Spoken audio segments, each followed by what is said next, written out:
Ya. ¿Cómo están? ¿Cómo me portan? Excelente. Bien, como siempre, Vic. Le puede decir que sí. Ok. Vamos a ver, vamos a ir iniciando para aprovechar la sesión del día de hoy. Recuerden que la lista, por si algún compañero le ven algún indicio de que quiere preguntar por la lista, recuerden que al final de la clase. Okay. Entonces, buen día.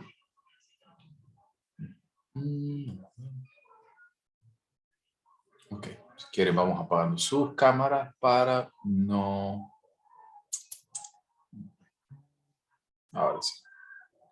Y nos hemos quedado por acá el día de ayer de la percepción extrasensorial.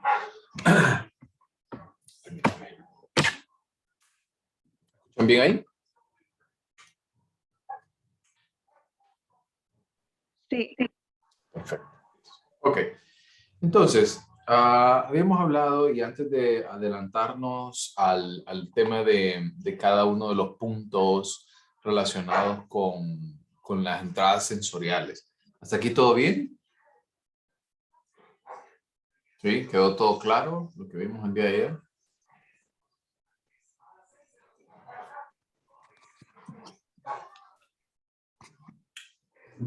Ok.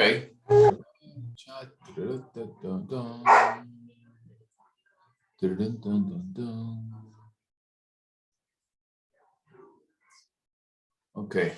Entonces, iniciemos por las entradas sensoriales. Vamos a ver cada una de ellas y vamos a iniciar con el ojo. ¿Sí? El ojo es el punto de partida del ojo como tal. Vamos a ver un poquito cómo es que se lleva a cabo este proceso.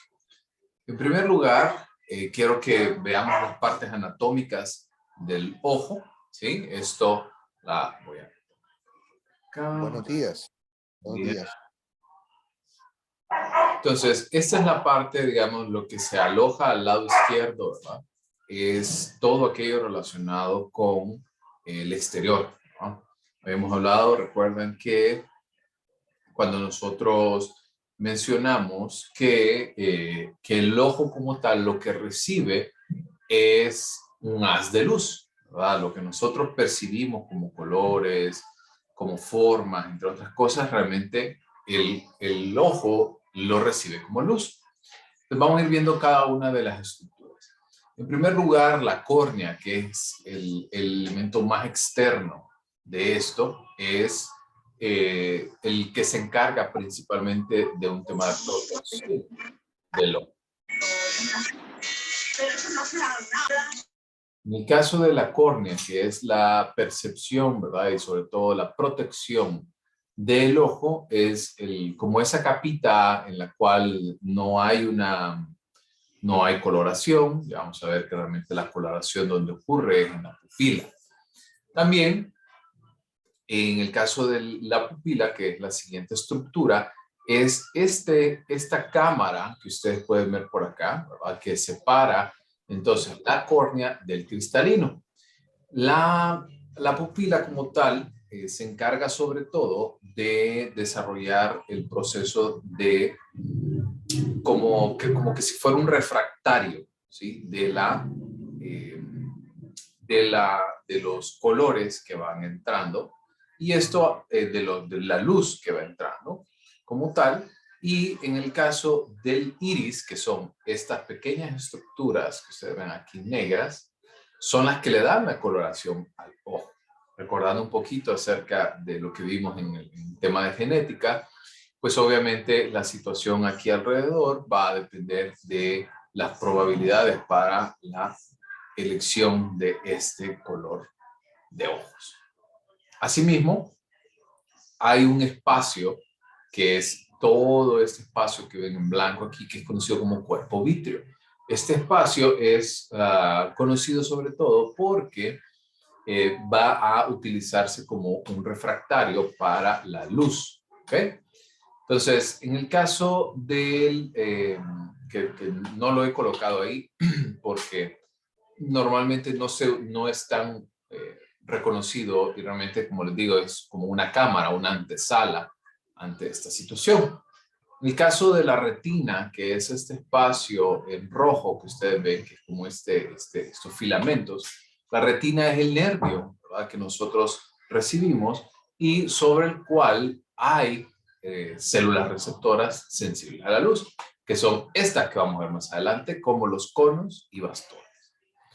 En el caso del punto ciego que ustedes ven por ahí, que es este espacio que une el nervio óptico con el cuerpo vítreo, ese punto ciego se han percatado cuando ustedes manejan, que ahí es donde creo que es más fácil de poder determinar, es cuando ustedes manejan y quieren cruzarse de carril, y cuando ustedes quieren hacer este movimiento se dan cuenta que, ups, me equivoqué, pasó esto, pasó aquello, no vi este carro.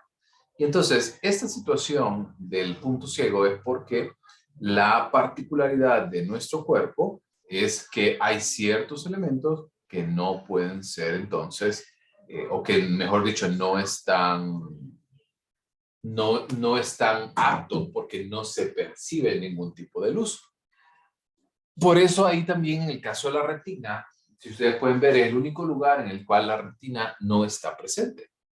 Me refiero a la parte trasera, a la parte posterior del ojo. Y el nervio óptico, ¿verdad?, es ese espacio que va a llevar la información desde el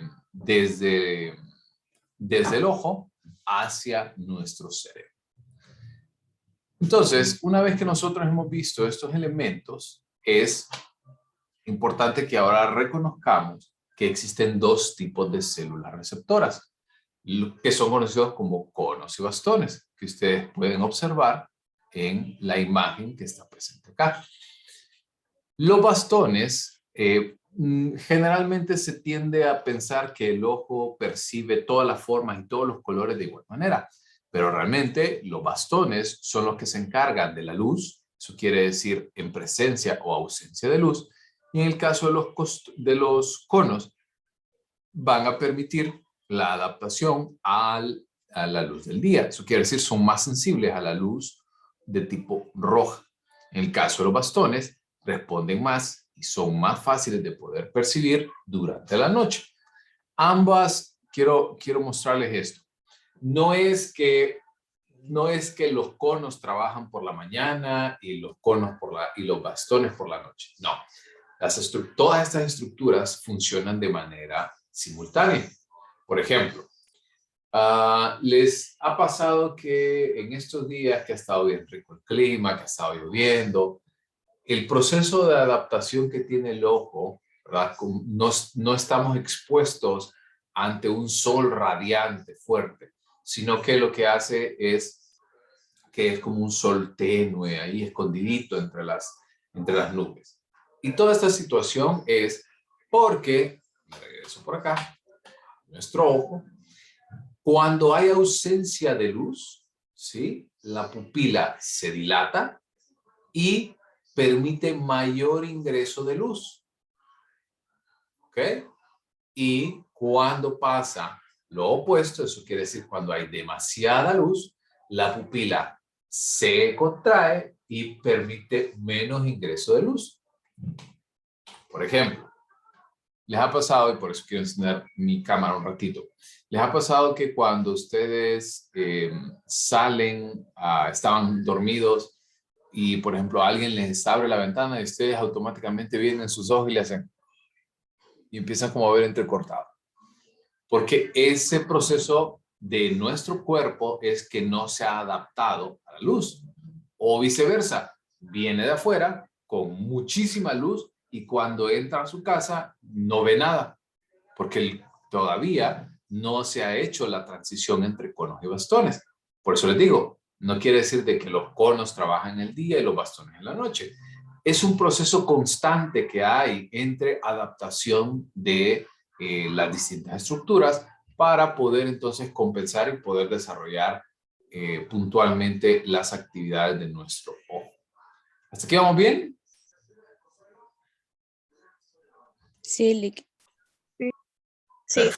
Ok, entonces, cuando el individuo, ¿verdad? Cuando nosotros nos vamos, cuando nosotros vamos adaptándonos ante este proceso de luz y de oscuridad, realmente nunca es un proceso de adaptación completo, sino que constantemente estamos en ese juego entre un espacio y el otro. También entran en juego algunas otras estructuras importantes que son conocidas como las células bipolares, que estas células solamente tienen un axón y una dendrita. ¿Sí? Me voy a avanzar un poquito por acá. Quiero que ustedes vean esta estructura para que vayamos bien. ¿Ok? Para que vayamos desarrollando esta parte.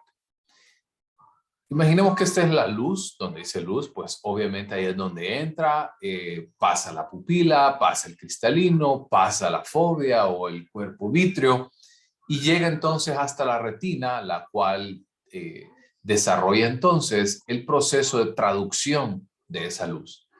Y si ustedes ven, hay dos células previas a los conos y bastones. En el caso de las células ganglionares, vamos para atrás.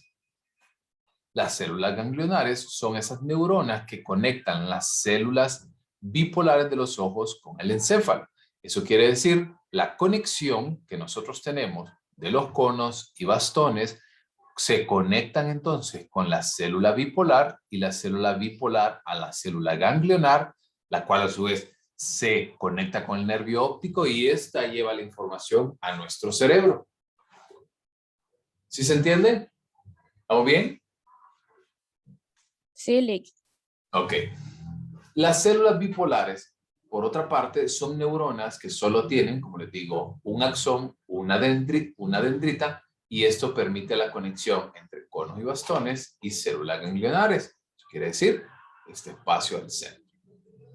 También tenemos el nervio óptico, que esta es un haz de acciones de células ganglionares que llevan los mensajes nerviosos desde el ojo hasta el encéfalo.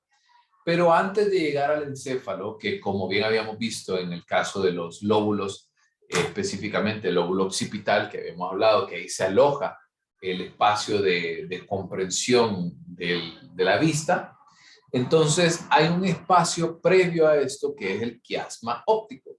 Recuerdan que cuando vimos el tema de lateralidad, y habíamos hablado de dos estructuras importantes como el cuerpo calloso que une los dos hemisferios y exactamente al frente del cuerpo calloso hay un espacio que es conocido como el quiasma óptico. Y recuerdan lo que habíamos visto, les comentaba, aquello que nosotros percibimos con el ojo derecho, nosotros lo almacenamos en la parte del hemisferio izquierdo, en el lóbulo occipital izquierdo. Y lo que vemos con el ojo izquierdo lo interpretamos y lo alojamos en el lóbulo occipital del hemisferio derecho. Y este punto entonces, el quiasma óptico es el encargado de hacer ese cambio. ¿Estamos?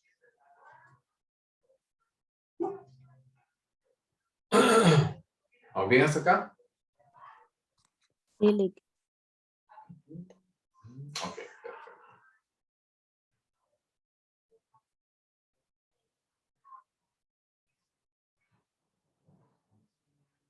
Okay. Vamos entonces por acá. Quiero que hagamos un ejemplo vamos a hacer un ejercicio, ¿ok?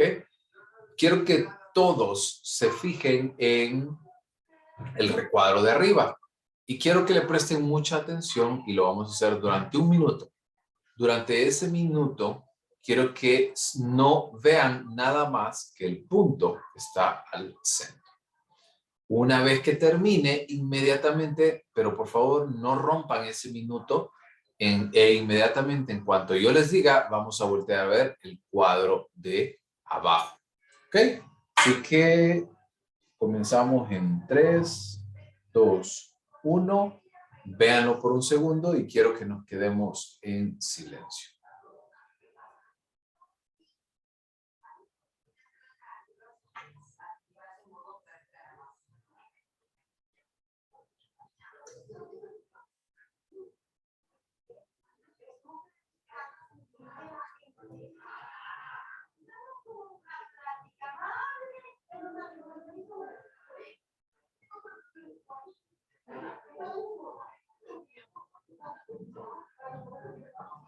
Van 30 segundos.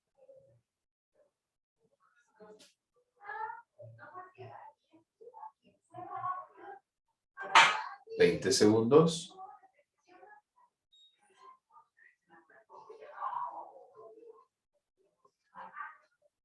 10 segundos. 5, 4, 3, 2, 1. Adelante, ahora quiero que vean el cuadro blanco abajo. ¿Qué notan? ¿Qué ven? Las Se miran líneas. las líneas. Ujú. ¿Qué más? Que el puntito se hace grande y chiquito. Ok, ¿qué más?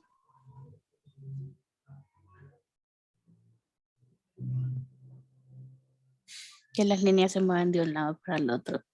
Y que el puntito se mueve de arriba para abajo. Exactamente. Porque recuerden que lo que hizo aquí el cuerpo fue que se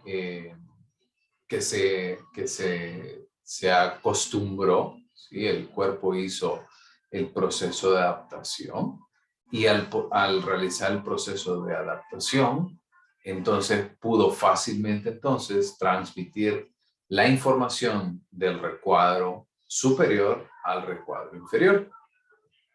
¿Ok? Y esto es un proceso constante, es un proceso que se hace todo el tiempo. Es un proceso que día a día nosotros vamos desarrollando y sobre todo nuestro cuerpo, nuestros ojos específicamente, son capaces entonces de poder acostumbrarse a esta situación y finalmente son capaces de poder adaptarse y finalmente desarrollar las actividades como de costumbre.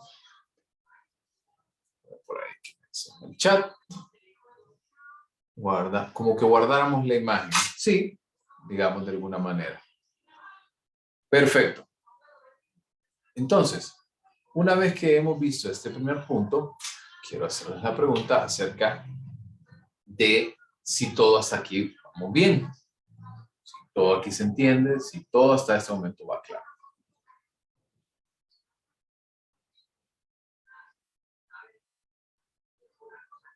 ¿Muy bien? ¿Eh? Ok, en el caso de lo que les comentaba, cuando nosotros recibimos información de nuestros distintos campos visuales, quiere decir, si yo recibo, si lo que yo recibo es la información de nuestro elemento izquierdo, o sea, del hemisferio izquierdo, entonces, cuando yo lo veo, es percibido o es captado por el hemisferio derecho.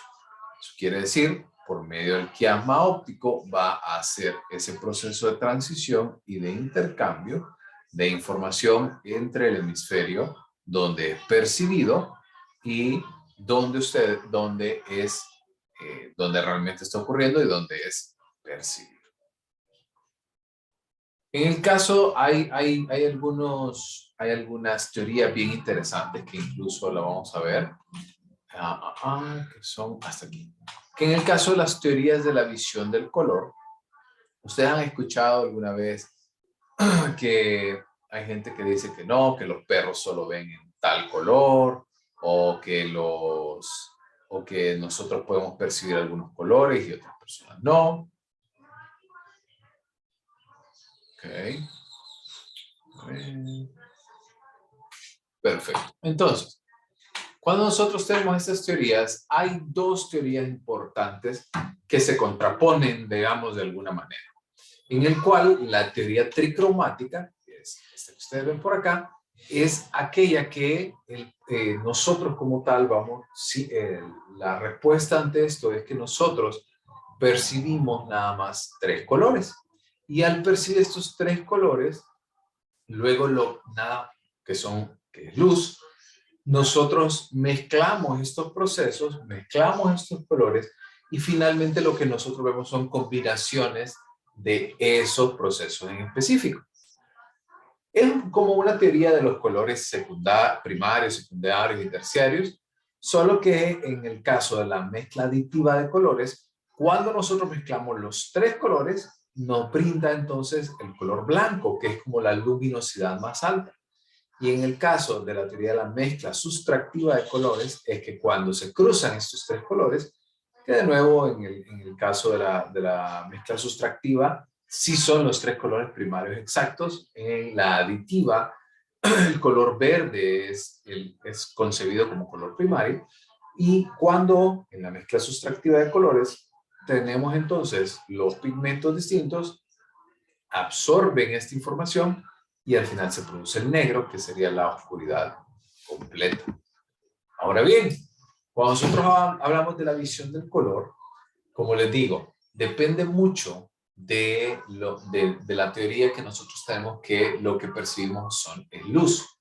Y al percibir luz, pues obviamente hay algunas personas que perciben estas tonalidades distintas dependiendo de las condiciones en las que se presente, así como del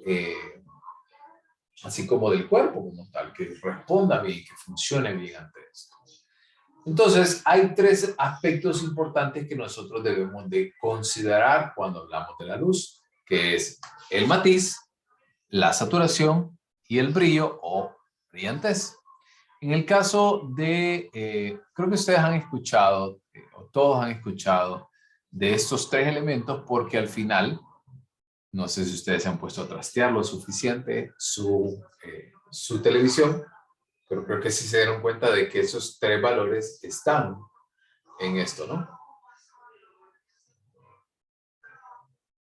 ¿Cierto? Sí, Lick. Sí, es cierto, Lick. ¿Qué se les ocurrió en algún momento? ¿Qué se les ocurrió cuando vieron esta parte? Ahorita.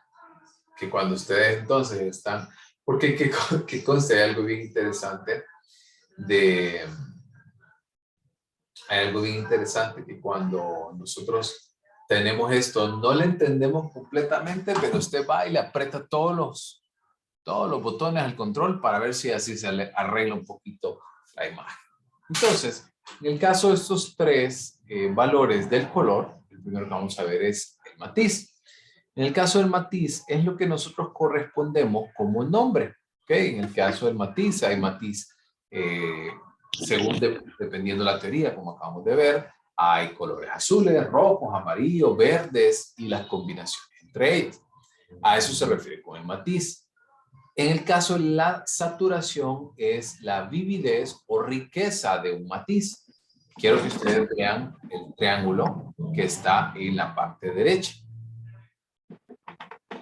En el caso de la saturación, ustedes pueden ver que cuando nosotros analizamos este color en un plano horizontal, la saturación aumenta. Eso quiere decir que está entonces más cercano al color negro. Porque el negro, como ustedes pueden observar, se percibe entonces como ese cruce de la teoría sustractiva de colores. Y la brillantez o el brillo es lo opuesto. En lugar de apuntarle hacia el negro, le apunta hacia el blanco. Eso quiere decir mayor postura o mayor claridad, por ende se acerca mucho más al blanco. ¿Se entiende hasta acá? ¿Estamos bien? Ya voy a contestar esa pregunta ahorita al chat.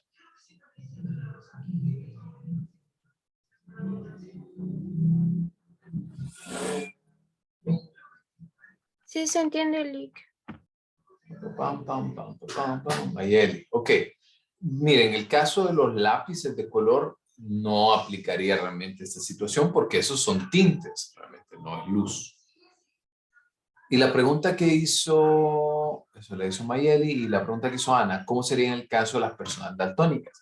Vean la interesante pregunta. En el caso de las personas daltónicas, lo que pasa es que que la luz como tal es interpretada de manera distinta y también hay dos puntos importantes que reconocer. Uno es que los daltónicos pueden tener dañada una de dos estructuras. El ojo como tal y todas las estructuras que vimos anteriormente pueden estar dañadas, o el lóbulo occipital, que es donde se aloja entonces esta información, vuelvo para atrás. Entonces es en este espacio que cualquiera de los dos puede estar dañado. Eso quiere decir, puede estar dañado el lóbulo occipital, donde nosotros le asignamos el color, el nombre a los colores. Puede ser el trayecto nervioso, puede ser el quiasma, puede ser el nervio, pueden ser los ojos que estén dañados entonces en este sentido. Incluso hay una teoría también que es bien interesante, que, por ejemplo, ¿cómo usted sabe que este color que yo estoy viendo es anaranjado?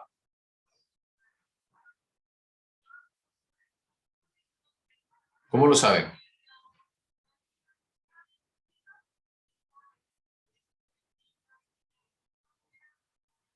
Porque lo Vamos. estamos viendo. Ajá, pero ¿por qué? O sea, pues sí lo estamos viendo. Pero ¿por qué ese que yo estoy viendo es anaranjado y no rojo?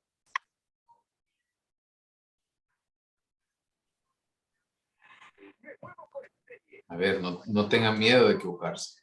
Quiero oírlo. ¿Por qué este que estamos viendo aquí es gris y no es amarillo? Porque nuestro cerebro ya reconoce el...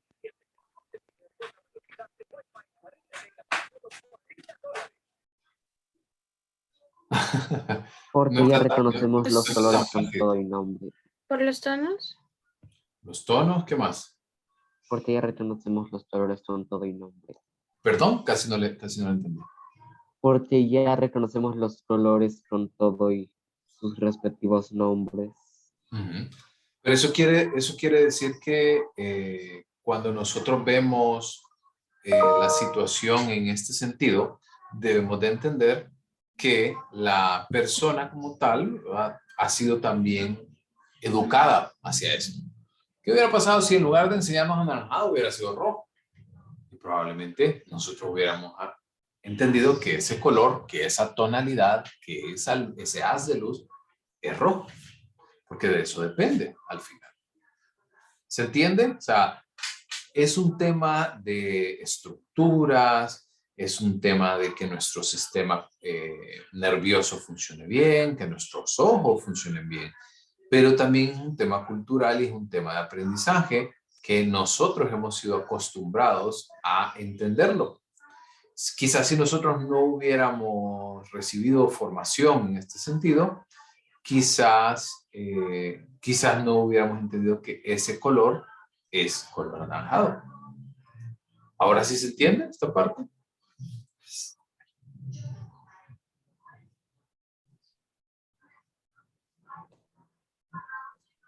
¿Sí se entiende ahora? ¿Estamos bien? Sí, Es que es muy interesante esta teoría del color, porque al final la misma pregunta que se hizo Ana acerca de qué pasa con las personas daltónicas, bueno, tal vez eso también tiene mucho que ver con el proceso de aprendizaje de nuestro cerebro. Ok. ¿Dudas Entonces una sobre... persona, Perdón, adelante. entonces una persona educada apropiadamente puede vivir perfectamente sin diferenciar los colores. Sí. En el caso, de las personas con daltonismo, lo que hace es que ven otras percepciones, puede ser la luminosidad o el matiz, pero al final los colores igual, o sea, todos los ven de manera un poco dañada, y al verlo de manera un poco dañado, o alterado, mejor dicho, no dañado, de manera alterada, pero todas esas alteraciones son, pues son consistentes, ¿no? O sea, no quiere decir que la situación con esto es que como percibe un color específicamente de manera alterada, ese color alterado que percibe, lo percibe así todo el tiempo. Tenemos a Claudia Oliva y O sea, luego a... Sí, Daniel, perdón, adelante, antes de darle la... O sea, por decirlo así, ellos tienen su propia paleta de colores. Exactamente. Incluso hay una... Un segundo. No se las puse aquí. Pero se lo voy a mostrar porque sí me interesa, que quiero que vean esto, el tema de visión. Adelante, Claudia, y luego Ana. Sí, buenos días, maestro, compañeros. No sé si ya hicieron esta pregunta, ya que acabo de entrar hace unos 8 minutos. Quería saber, licenciado, por qué cuando una persona daltónica, o sea, no sé si se han fijado que hay unos lentes que le ayudan a los daltónicos a ver, ¿verdad? A ver los colores por medio de esos lentes. La cuestión es esta, y esta es mi pregunta: ¿por qué cuando ellos utilizan estos lentes pueden decir perfectamente el color? O sea, ellos reconocen el color aunque nunca antes lo han visto. ¿Cómo pueden hacer eso?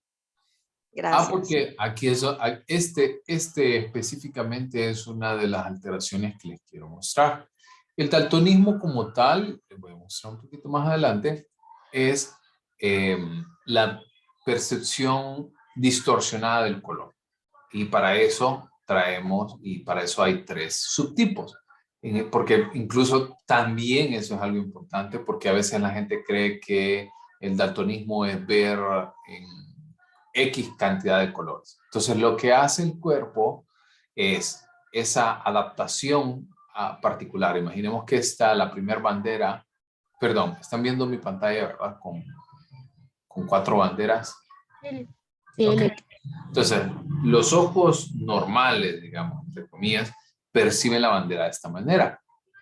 Pero en el caso, por ejemplo, de la protanopía, que es este espacio que ustedes ven por acá, esta segunda bandera, entonces en este caso tenemos una alteración del primer color, que es el color rojo. Pero el color igual se percibe, pero al percibirlo se ve en distintos grados de amarillos y azules. O sea, hay como una compensación en esta teoría. Por ejemplo, la deuteranopía, que es esta bandera que ven por acá, el que se ve dañado es el color verde. De nuevo, esta es la teoría tricromática del color. Y la última, que es la tritanopía, es la anomalía del color azul. Entonces, se hacen los estudios, para responder a la pregunta de Claudia, se hacen los estudios para ver cuál de estos 3 valores en específico está dañado, y así entonces se hacen los ajustes por medio de los lentes. ¿Sí se entiende? Gracias, Lick. Sí. Perfecto. Ana, adelante. Sí, Lick, yo tengo una pregunta. O sea, ¿las personas con daltonismo pueden nacer con daltonismo? O como usted dijo que en el lóbulo derecho del cerebro, creo, digamos que puede haber un golpe o un accidente que lastime el cerebro y cause que ellos tengan daltonismo. Sí. En el caso, eso que usted acaba de mencionar, eso es conocido como etiología. Entonces, la etiología es cuáles son las causas que pueden llegar a propiciar este tipo de cambios. Y en el caso de la etiología para el daltonismo, en primer lugar, y el más común, son dificultades genéticas. Ya es algo que viene heredado. Y en segundo lugar, lo más frecuente son accidentes o infecciones.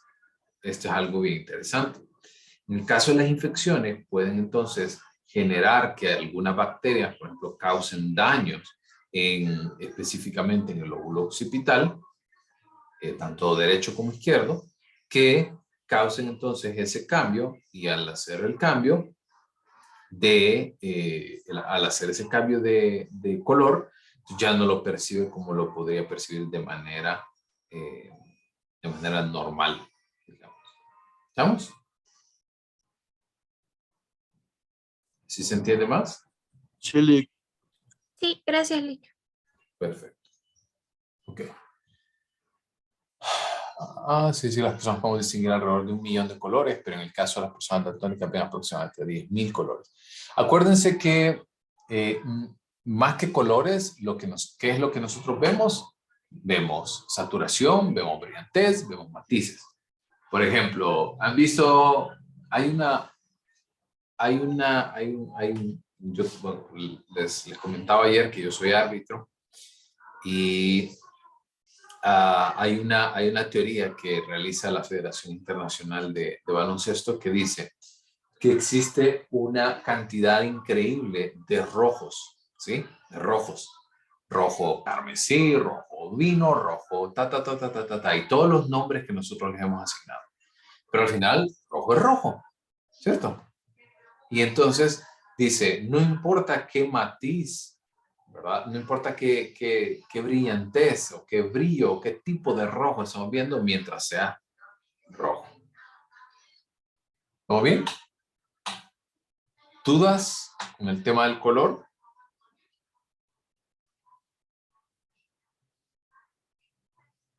¿No? No, Lick, todo claro. Perfecto. Ahora pasemos entonces a la siguiente entrada sensorial, que serían los oídos. Y los oídos, obviamente, pues lo que captan son sonidos. De nuevo, como les decía, recordemos que el proceso de sensación son los estímulos crudos y la percepción es la interpretación que nosotros le damos a estos sonidos. ¿Les ha pasado, por ejemplo, que ustedes están escuchando una canción y usted se la sabe de pe a pa, los cambios musicales, le agrega, le pone, usted toca una guitarra en el aire y tiene una batería y y hace sonido? Y para otra persona, esa misma canción, esa misma experiencia, pues no le representa absolutamente nada. ¿Ha pasado? Sí, Lick, me pasa Sí. a cada rato. Entonces, de nuevo, el estímulo crudo, o sea, el sonido es el mismo, pero cada quien le da la propia experiencia y por ende la percepción, o sea, la interpretación de ese sonido. Ahora bien, volvamos al tema de sonidos. Estos sonidos son experiencias que son creadas en nuestro encéfalo como respuesta a una estimulación. En el caso de los estímulos físicos para la audición son ondas sonoras, las cuales son producidas como vibraciones. Vamos a ver cada uno de ellos. En primer lugar, debemos de entender que una vibración o un sonido depende de dos elementos importantes, que son la frecuencia y la amplitud. En el caso de la frecuencia, como por ejemplo, quiero mostrarles, quiero que escuchen esto.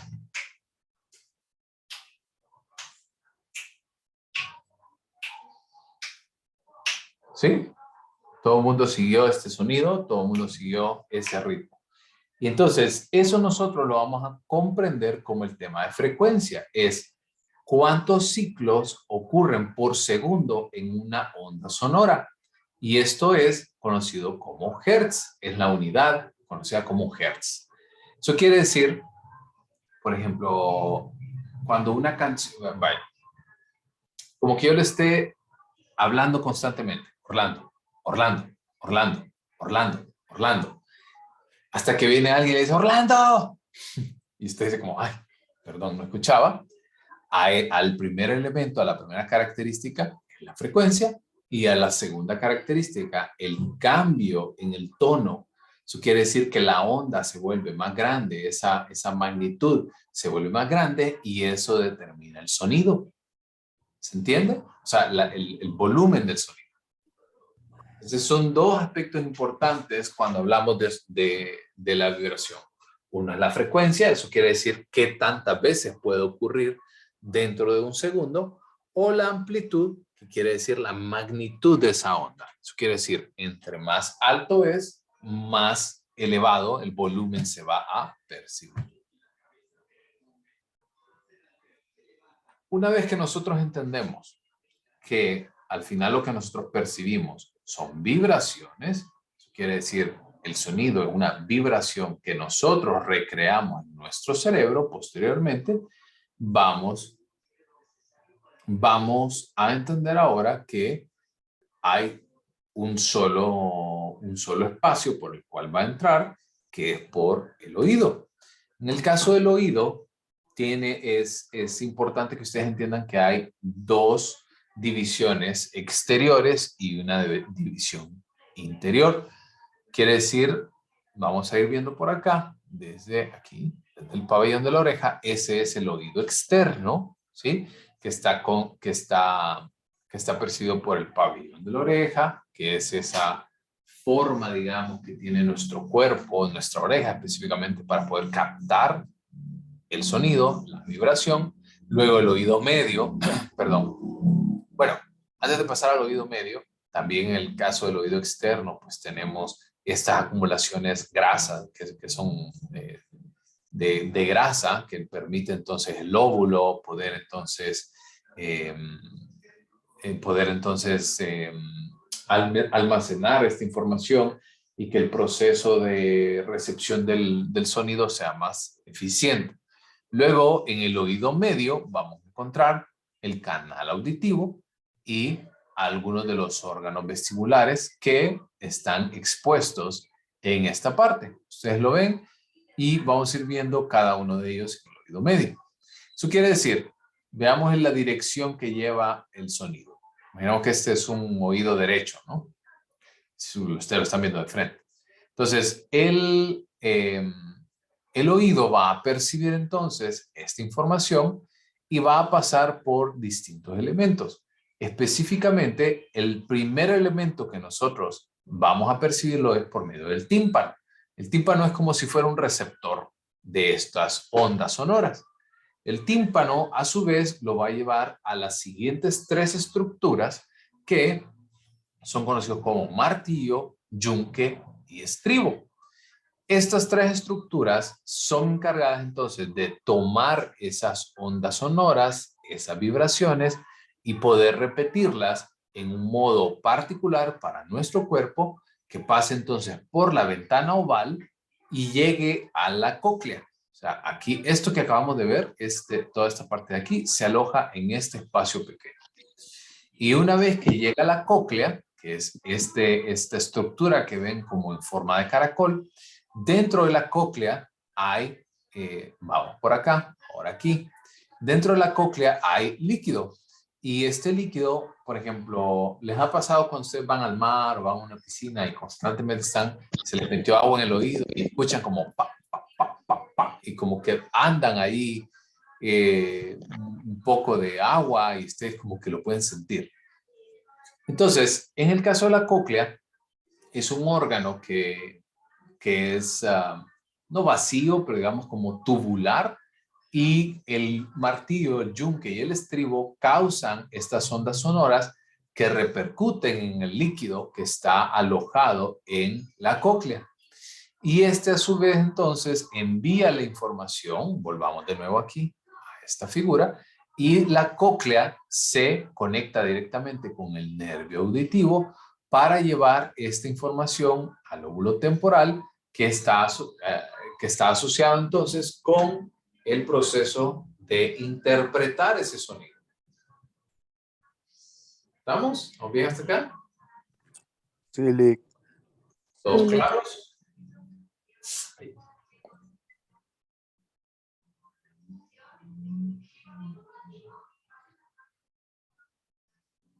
A ver.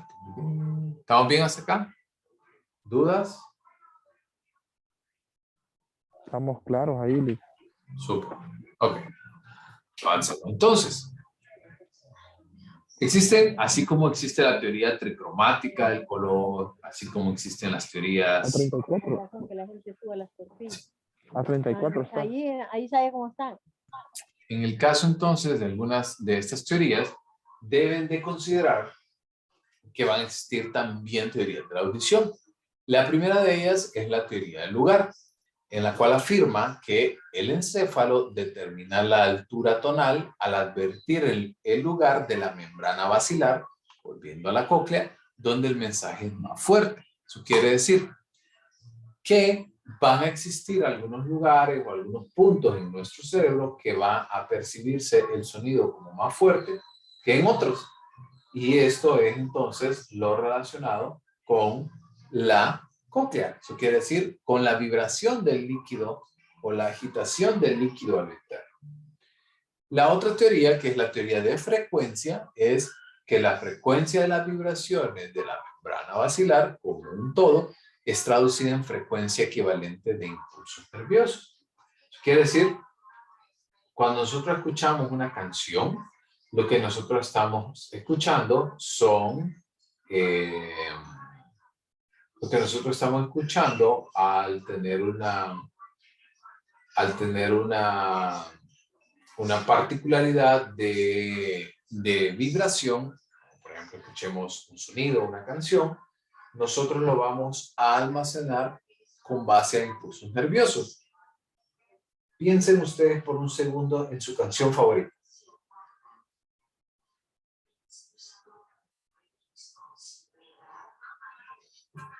¿La ubicaron?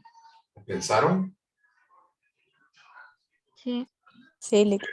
¿Y cómo se escucha? ¿Cómo, ahora que estoy hablando de vibraciones, ahora que les estoy hablando acerca de frecuencias y de tonalidades, ¿cómo lo interpretan ustedes entonces? ¿Cómo se entiende ahora?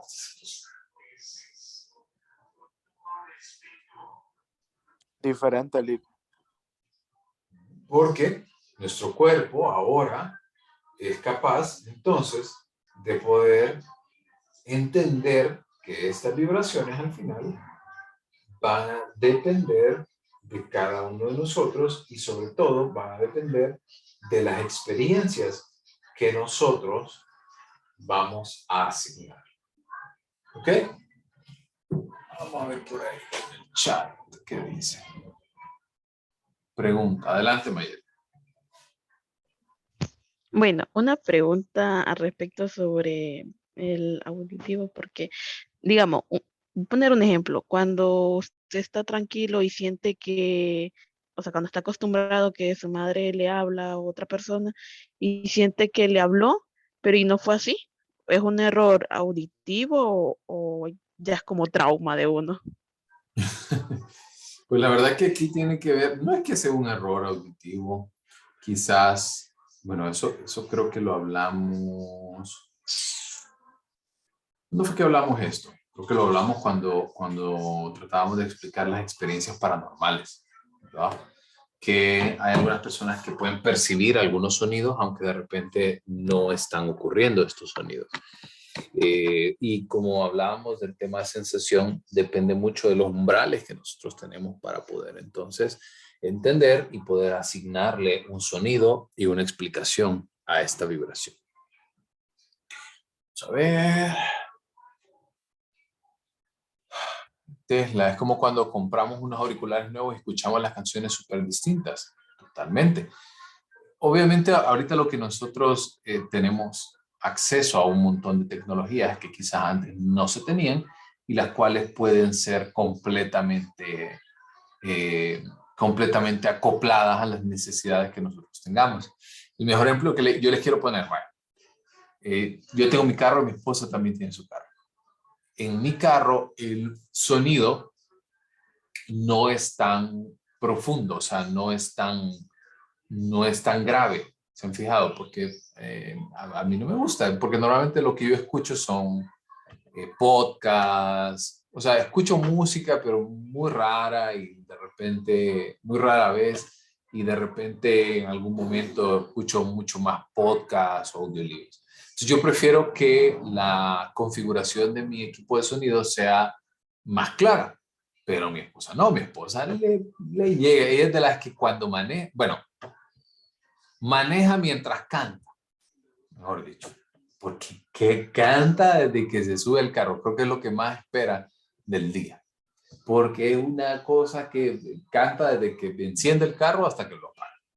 Entonces, este tipo de configuraciones son las que nosotros, ¿verdad?, vamos a utilizar dependiendo de cada uno de nosotros, de nuestros propios gustos.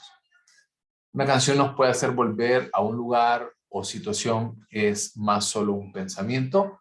En el caso de Jeffrey, lo que acaba de mencionar, tiene mucho que ver con la percepción, con lo que nosotros le damos a ese sonido, esa interpretación, ¿verdad? Hay alguna canción que estoy seguro que cuando ustedes escuchan, vamos a ver por acá, que cuando ustedes escuchan, les transporta. Vaya, les voy a poner el mejor ejemplo. Yo nunca fui muy fanático de Dragon Ball Z, pero escucho el intro de Dragon Ball Z y me acuerda de mi infancia.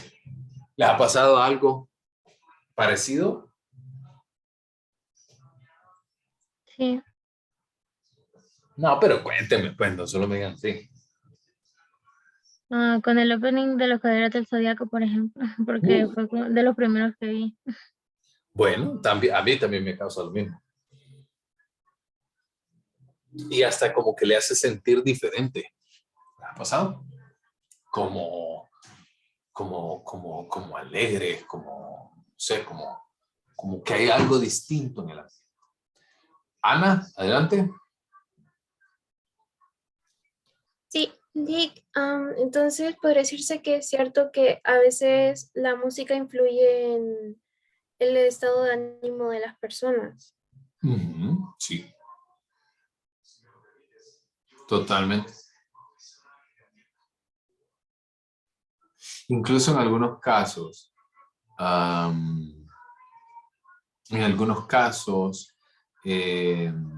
por ejemplo, cuando nosotros nos presentamos ante algunas situaciones, podemos recibir que de repente estamos como bajos de ánimo y de repente escuchamos una canción que nos transmite un sentimiento y esto hace que nuestro estado de ánimo cambie. Y eso sí puede pasar. Lick, una pregunta. Por Adelante. ejemplo, cuando el estado de ánimo, digamos, escuchamos una canción y como dijo un compañero por ahí que nos recuerda cosas así, por ejemplo, con los ex o con las ex. Sí. Entonces, ¿qué tan cierto es? Porque yo realmente, yo soy músico y bueno, yo cuando escucho una canción, yo la canto, pero no es que me dice anda a beber. Y hay alguna gente que bebe. Con la No, de los temerarios. no, o sea, ya en el caso de las conductas que nosotros podemos tener, ese ya es un proceso cognitivo distinto. Pero que le puede recordar a algo o a alguien es una cosa que es completamente verdadero. Pero ya lo que usted toma, la decisión que toma posterior a este sentimiento ya es otro proceso cognitivo distinto. Dice Daniel por ahí como me convierto en marciano en Molotov. También a mí me recuerda, una canción que me recuerda a un ex. Pues cuando estamos tristes buscamos canciones tristes para escuchar. Por ahí no hay una respuesta concluyente al respecto, pero generalmente el planteamiento es que si usted está triste, generalmente busca algo que sea parecido a esa tonalidad de ánimo que tiene. Lucía, me pasa cuando con las canciones de Héroes del Silencio, me recuerda a mi infancia. En mi caso escucho música que los demás la catalogan como triste, pero siempre ando feliz. ¿Tengo algún problema? No, porque la verdad que vaya.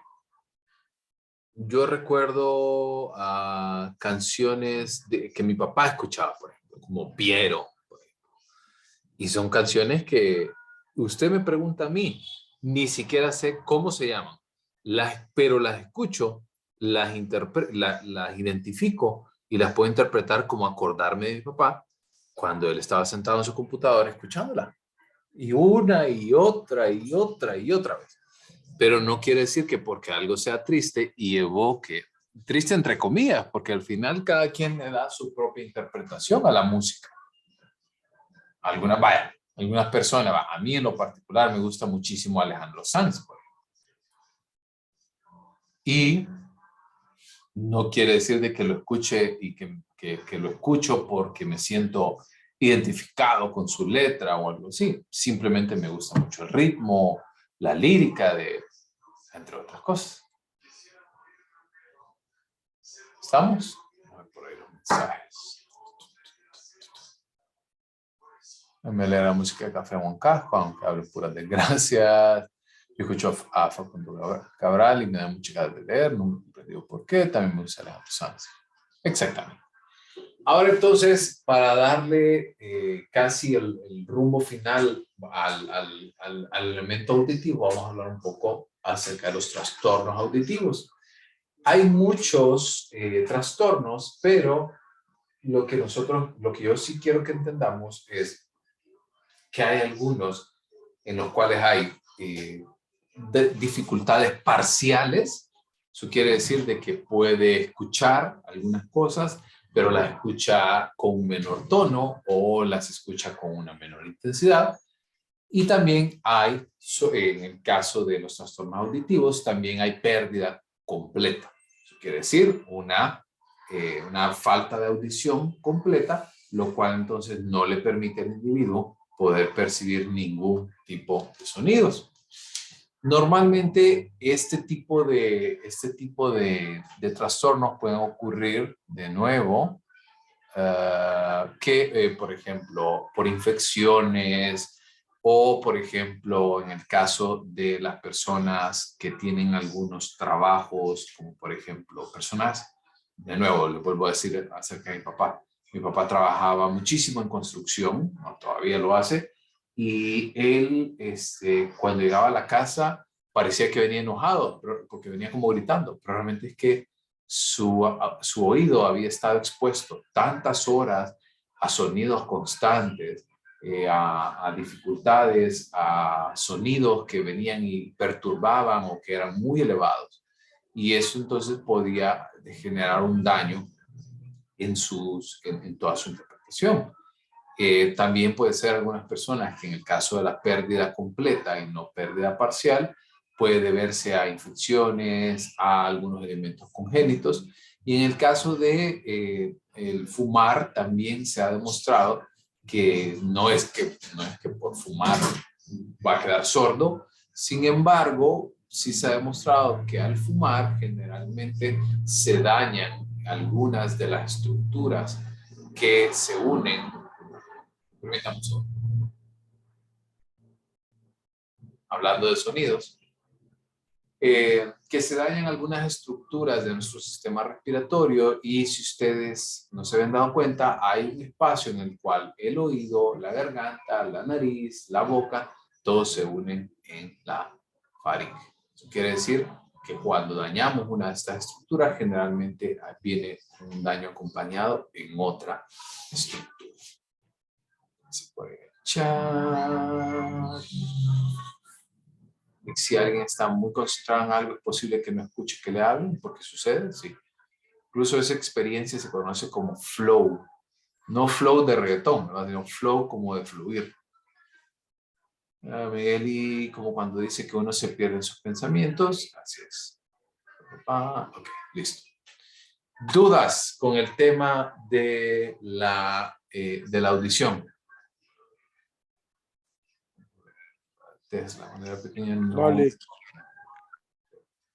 no me dejaba hablar alto, ni gritar, ni reírme fuerte, porque eso no era señorita. Empecé, tuve mucho ese problema porque no modulo mi tono de voz. Ahora entendí que eso tiene que ver en el tema. Exactamente. Incluso cuando nosotros estamos expuestos ante ciertas condiciones, pues obviamente esto altera el funcionamiento corporal. Quiero ver, vamos a ver por acá. Ok. Gusto. Ok. Regálame un segundito, por favor, porque quiero verificar algo. Creo que no nos queda mucho más por ver.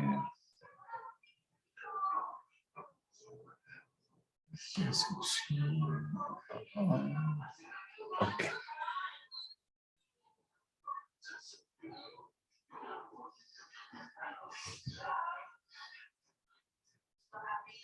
Ok.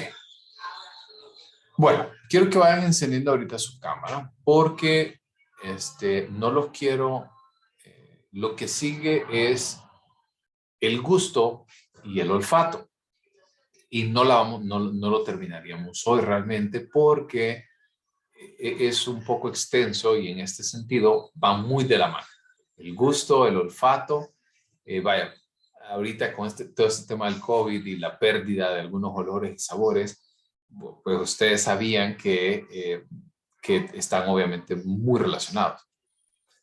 ¿Recuerdan ayer que estábamos hablando acerca de que a veces el agua no se siente igual en una casa que en otra? ¿Ha pasado? Sí. Que habíamos hablado ayer de eso. Pues les tengo un tip para cuando ustedes pasen por esto. Cuando usted sienta más o menos un agua que usted considera que de repente no es igual, tómela y se tapa la nariz. Y la toma y me cuenta cómo le va. Porque fíjense que está tan de cerca está tan de cerca. Perdón.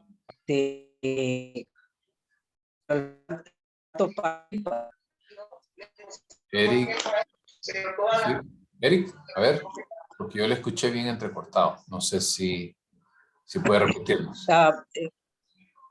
O sea, cuando usted dice taparnos la nariz, usted entonces está diciendo que los otros sentidos también participan a la hora de ingerir el agua. Por ejemplo, también a veces cuando nos dejamos guiar por el color, que no es lo mismo cuando viene el agua de Guacal, que uno dice, qué más rico, porque más fresquita, y ya uno sensorialmente está analizando que porque está en el Guacal, aquí cuando está en un vaso de plástico.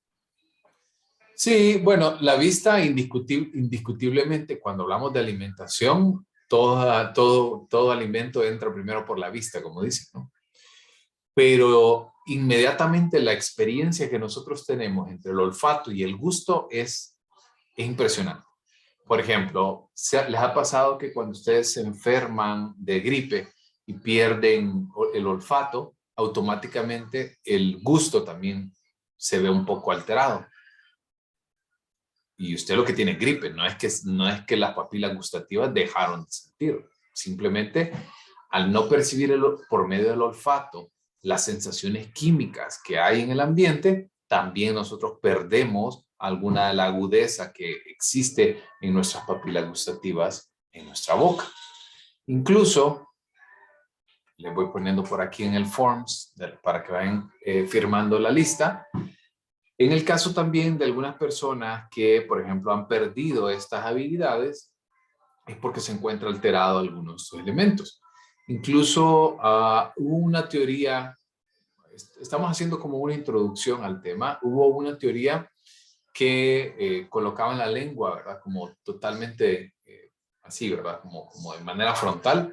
Y algunas personas, algunas teorías decían de que la parte trasera, usted percibía el sabor ácido, en la punta de la lengua el sabor dulce, y como que cada área de la lengua estaba especializada en un tipo de sabor, un tipo de característica del sabor. Pero realmente toda la lengua puede percibirlo. Ahora bien, vamos a hacer un experimento rápido. Quiero que usted piense por un segundo en lo más ácido que puede pensar ahorita. Un mango verde así de esos que usted le echa así un montón de limón, sal, especias, que usted le acaba de hacer así como, ay. ¿Lo sintieron? Quiero que lo agua a la imaginen. boca. ¿Pero dónde exactamente? Debajo de la lengua. A ver, piénselo de nuevo, así como, ay, así como de ese que lleva chile. Es que me emociono, Lick. A los lados. Sí, normalmente ocurre. Por eso la teoría que les acabo de decir decía que lo ácido como que se percibía en la parte de atrás de la lengua y en la parte frontal, como una U invertida, por así decirlo. Pero realmente, estas son solo algunas de las experiencias que nosotros tenemos. Si nosotros pensamos también en algo dulce, la sensación va a ser generalizada, pero el sabor ácido es el que es como el más intenso de todos. Así que por eso es que se siente con tanta, como una realidad que usted literalmente se está comiendo un mango. Yo le digo, yo lo denomino el mango soplado. ¿Se han fijado como cuando ustedes van ahí caminando, van en su carro, de repente alguien se les acerca vendiendo un mango, que la bolsa está así inflada, está hinchada? No. pues no creo que la hayan llenado con aire que captaron así. Por eso que le digo mango soplado. Luz, adelante. Quería decir que igual que las personas no oyentes, no quiere decir que no puedan hablar porque no escuchan, ¿verdad? Sí, ese es un tema bien controversial porque, miren, si una persona tiene un trastorno auditivo, recordemos lo primero. Antes de que usted pudiera aprender a leer y escribir, primero habló. ¿Y por qué habló? Pregunta, ¿por qué habló? Porque escuché. Exactamente. Porque pude escuchar. Porque escuchamos, porque mi papá, mi mamá me habla, mis cuidadores me hablan, mis hermanos. Entonces yo repito las palabras. Si yo escucho mamá, pues yo repito mamá. Si yo escucho papá, pues yo repito papá. Pero si esta persona no logra escuchar, entonces esa parte, aunque esté bien, ¿verdad? Digamos, recuerdan que habíamos hablado del área de Wernicke y el área de Broca. Si el área de Broca, que es la encargada de la expresión del lenguaje, está bien, a pesar de que esté bien, probablemente vamos a tener entonces personas con alteraciones del habla. Y leo el último mensaje por acá de Lucía, como cuando se imagina algo rico y se le hace agua a la boca. Esas son las sensaciones que van muy de la mano en la interpretación de los sabores. Y con eso, quiero que cerremos la clase por el día de hoy. Bueno, gracias, antes de que se vayan. Mañana habrá clases, Lick. Eso les quiero decir ahorita. Ok. El día de mañana no voy a poder dar la clase, así como lo habíamos acordado también con el día viernes.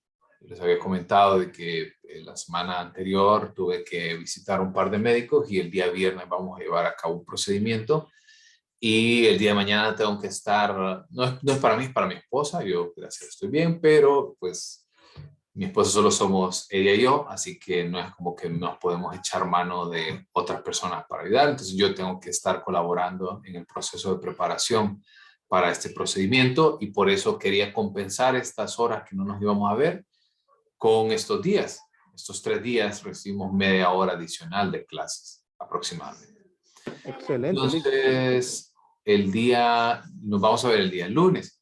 Que conste, antes de que se vayan, recuerden que tenemos la entrega el día lunes del cuadro comparativo del sistema nervioso central y periférico. Y la línea de tiempo, Lick. Y la línea de tiempo. La línea de tiempo se entrega este sábado, si no me equivoco, ¿no? Lick, déjenos para el domingo, Lick. Mire que nos trabajamos y no hemos avanzado mucho. Puede ser. Bueno, yo no tengo ningún problema. El domingo se los puedo poner. Pero igual, lo que sí no creo que se mueva mucho va a ser ese cuadro comparativo, porque ya estamos casi a punto de terminar, porque el próximo viernes estaríamos teniendo ya nuestro primer examen. La próxima semana... Según la plataforma, el cuadro comparativo, según ahí en la plataforma, faltan 9 días. Ok, déjame revisar. Sí, perdón. Es para 24.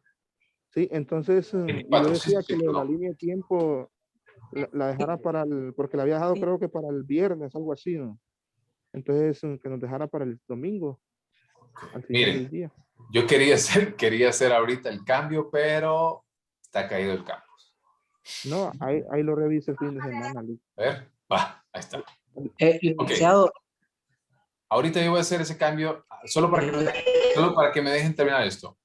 La línea de tiempo va a quedar para el domingo y el cuadro comparativo sí está para el otro jueves 24. Yo me confundí con una de mis planificaciones. Pero sí, el cuadro comparativo es para el próximo 24 y el examen sí está para el día viernes 25, ¿no? Una semana. El próximo lunes, martes, miércoles y jueves, clases en horario regular, ¿no? Sí. Y si hay alguna duda o alguna pregunta, pues obviamente ahí la vamos a ir resolviendo. Los temas del cuadro comparativo. Cuadro comparativo exactamente igual que la guía, a mano, tomamos fotito y lo subimos. Cuadro comparativo del sistema nervioso central y el periférico. ¿Cuáles son algunas de las diferencias? Hay que hacerlo manual. Manual, acabo de decir manual. Y la línea de tiempo, Lick, hay que hacerla digital. Esa sí la pueden hacer digital. Qué linda ahí, Potali. Pero también la podemos hacer a mano, la línea de tiempo, ¿verdad? Sí. ¿Vamos, Claudia? Sí, no, disculpe la insistencia con esto. La línea de tiempo, ¿será que me puede resumir un poquito acerca de lo que tenemos que entregar, porfa? Gracias. Literalmente una línea de tiempo en el cual lleve los momentos, las estructuras, los eventos más importantes, los eventos históricos más importantes de cada teoría. Una línea grande de esto. Por eso se las dejo abierta. Se las dejo abierta porque puede ser, hay algunas páginas que permiten hacer líneas de tiempo, hay algunos otros como PowerPoint, hay algunas otras como Word que pueden hacer todo esto. Daniel. Siempre a mano, ¿verdad? Siempre a mano, Lick. No, esa es digital, la línea de tiempo. Acabo de decir usted. Ok, sorry. Es que no sé, porque de ahí es donde empezamos a duplicar información. Puede ser computadora o puede ser a mano. Todas las demás sí son a mano. Daniel, perdón. ¿Qué tan extensa debe ser la explicación de cada punto? ¿Qué tan extensa qué? Perdón. Debe ser la explicación de cada punto en la línea de tiempo. No, no deben de ser tan extensas. No es como que vamos a copiar todo el libro, sino que como hitos importantes, individual. ¿No? Sí, sí. Listo. Entonces, nos vemos el día lunes en horario regular. Ahí ya las horas que no nos vamos a ver ni mañana ni el día viernes las compensamos recién esta semana. Vamos bien con el tiempo y yo creo que... Disculpe, licenciado, ¿puedo preguntarle algo? Sí.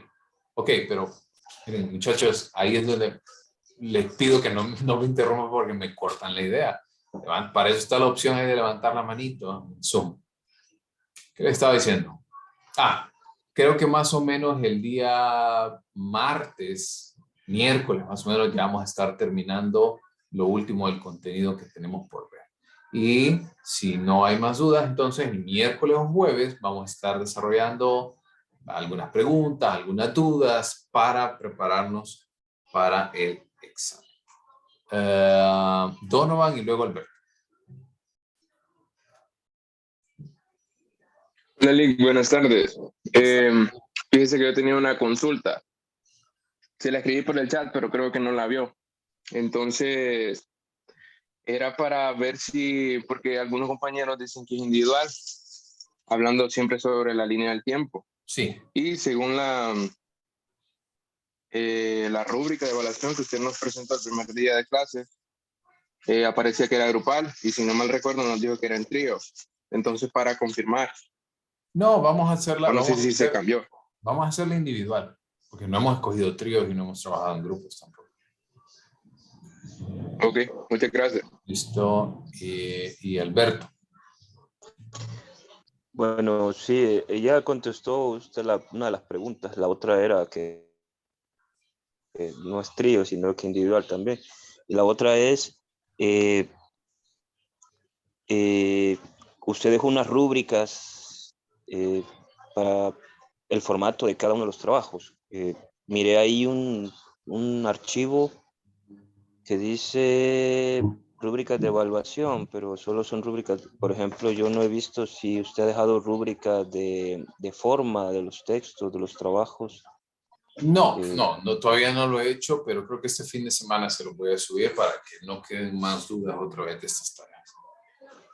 Sí, porque constantemente me están preguntando las mismas cosas y sí, voy a dejarlo por escrito para la mayoría porque hay muchos aquí que ya se quieren desconectar. Estoy seguro porque ya esto me lo han preguntado como casi a diario. Entonces, voy a dejarlo este fin de semana para el resto de las tareas que quedan porque sí. Pero yo creo que hemos discutido bastante extenso las tareas que se van a entregar este fin de semana y diciembre. Gracias entonces, un placer haberlos visto. Nos vemos entonces el día lunes. Aprovechen, avancen, vayan estudiando porque el examen ya lo tenemos la siguiente semana. Feliz día. Gracias. Gracias, Lick. Gracias. Asistencia ya la mandé. Ya roté. Gracias. Hola, Lick, a mí no me aparece. Yo entré 10 para las 12 porque estaba en otra clase. La mandé hace 5 La asistencia, yo no, casi, yo entro todos los días, pero nunca, solo como 2 veces la he llenado. Ah, pero entonces vamos a tener problemas, Alberto. Pero usted me mira como Sí, participante. pero yo cómo voy a ir a revisar cada video para saber que usted entró. Para eso sería la lista. Pero es que a veces me meto para verla y nunca la hallo. Ahorita la acabo de pensé que, ahorita, hace 20 segundos la mandé aquí al chat. y me la imaginé que tal, me Y la imaginé que mandé. tal vez el método de usted es dejarlo una vez a la semana o 2 veces a la semana. Pero ahora veo que es día a diario. ¿Va? El diario, claro. Lo mandé a las 12:36, lo mandé ahorita hace 30 segundos. No hay excusa. Lo bueno es que, pero lo bueno, maestro, es que le aviso para que después no me vaya a colgar ahí después. Yo aviso Con también que asistencia. tienen que ponerse en la asistencia. Bueno, feliz día.